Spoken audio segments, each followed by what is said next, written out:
আজকে আমাদের মন্দিরের চতুর্থ দিনের কাজ চলতেছে। আজকের কাজের প্রথম ধাপ হলো যে 15টা ব্যাজ আছে সেই ব্যাজের ঢালাই কাজ হচ্ছে।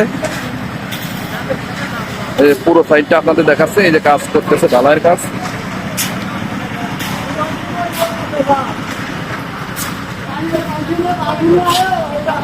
আজকে কাজের চতুর্থ দিন।